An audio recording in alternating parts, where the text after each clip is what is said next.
Everyone, I saw The Dark Knight on IMAX last night, and it's a really good way to see it, let me tell you. Although, I must say, for these comic book movies, opening day crowds, you guys are freaks, man. I saw people in costume. I saw people, like, bringing posters and just wearing the most out. Like, I saw one guy dressed as the Joker, like not the movie Joker, like the Cesar Romero Joker. Wow, man, it's a movie. Just sit down and watch the movie. I don't know why you guys feel compelled to cosplay, but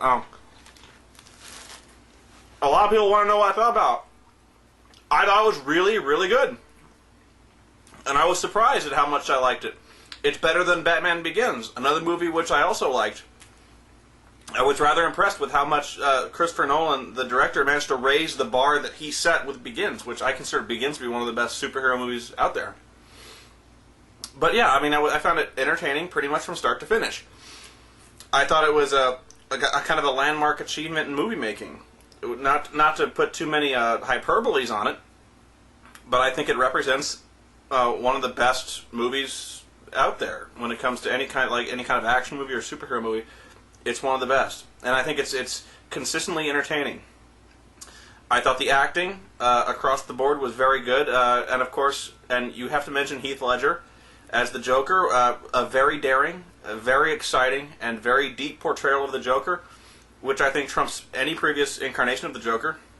It was a lot of risk portraying the Joker in that way as more of a psychopath than kind of the jokey, flower-squirting kind of villain portrayed by Cesar Romero. Also a good Joker. I'm just saying it's much different, and it's very good.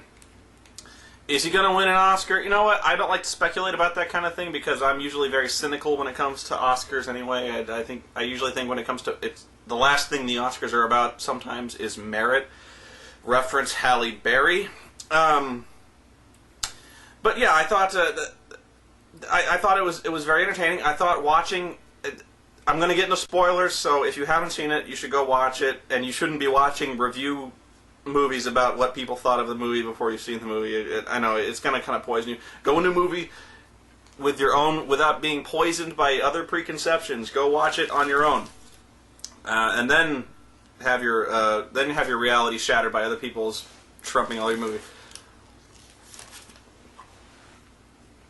But watching the Joker as he started kind of unleashing this reign of chaos across Gotham City, it was some of the most thrilling, exciting stuff watching this madness unfold as Batman and Commissioner Gordon are struggling to contain this nightmare that's been unleashed on Gotham City as all these criminals and the Joker is just bombing the shit out of stuff, making these awesome demands.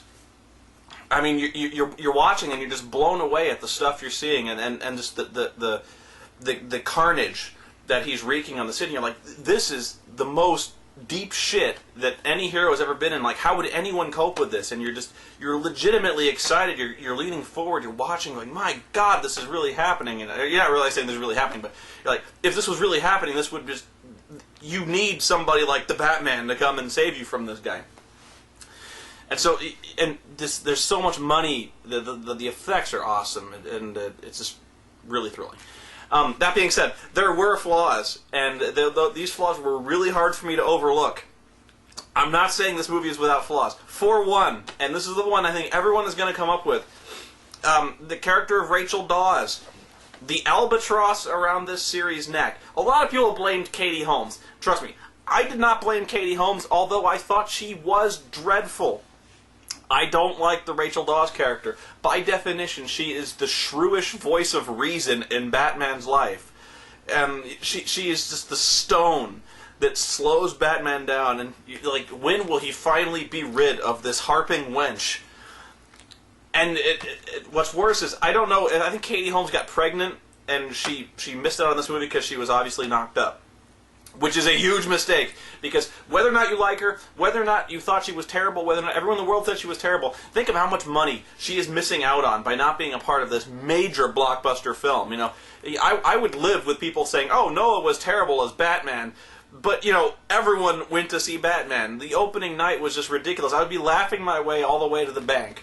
You have to be part of this movie if you have a chance, like, Katie. If you had any opportunity, you knew you turned it down, stupid. But, She's replaced in this movie by Maggie Gyllenhaal, who, it's amazing, distracting, crippling. I can't believe how ugly she looked in this movie. I mean, she is butt fugly in this movie. And the thing is, I like Maggie Gyllenhaal. I thought she was great as the puppet from Saw. But, if you watch Secretary, if you watched Sherry Baby, she is sexy in those movies. I mean, Sherry Baby, she gets railed like 3 straight times by men, and she spends like half the time topless in that movie. Trust me, you want a pause and toss movie, you rent Sherry Baby, and if you want to watch like Maggie being in Down with Bondage, you watch Secretary. She's legitimately good looking in those movies. But man, woof, Batman, The Dark Knight. God damn, man, I wouldn't. It'd have to be dark for me to bang that chick. Wow. And not to mention, she really doesn't do a very good job, but I don't blame her for that necessarily. I blame the shrewish character. She's just dreadful. Aaron Eckhart, I thought, did an awesome job. And if you don't know by now that Harvey Dent is Two-Face, you just need to seriously turn off the internet, go home, and just read a book or something, because if you don't know that about the Batman history, you are so far behind. You shouldn't be watching The Dark Knight to begin with. Let's see. Another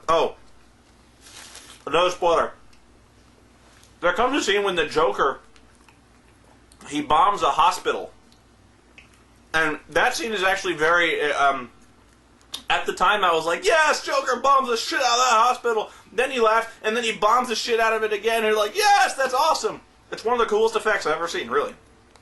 But if you think about it, how the hell did the Joker manage to sneak up and rig that much explosive inside that entire hospital campus? I mean, we're talking, he must have loaded like barrels, plastic explosive. He must have wired it all on remote detonators.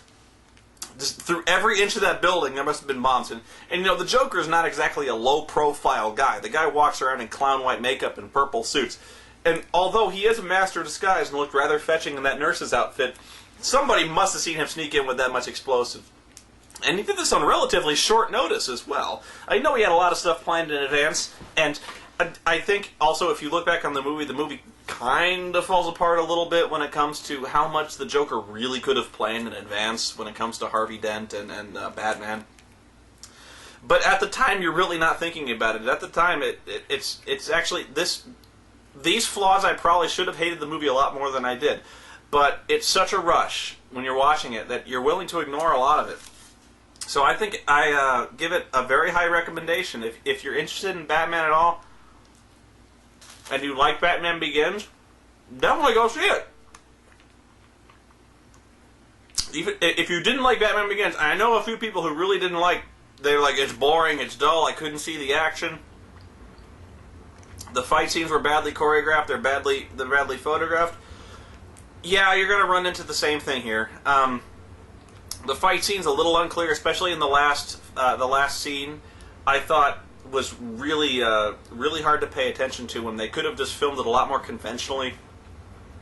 I think it would have been much more effective. Another common complaint I've heard is that the movie is too long. It is 2.5 hours, and yeah, I would have trimmed a few things out of it. That entire trip to Hong Kong probably could have been slimmed down quite a bit. There's a scene where he has to track down a villain's gone to Hong Kong, and instead of going there, I think Batman could have really just stopped him on the plane out of Gotham. That might have saved you about 10 minutes, and it probably would have made things a lot more brisk. But if anyone knows me, knows I'm not the kind of guy to jump on a bandwagon. I really pretty much hate almost every summer blockbuster that comes out, but this one is worth it. It really is that good. I highly recommend The Dark Knight. Go see it.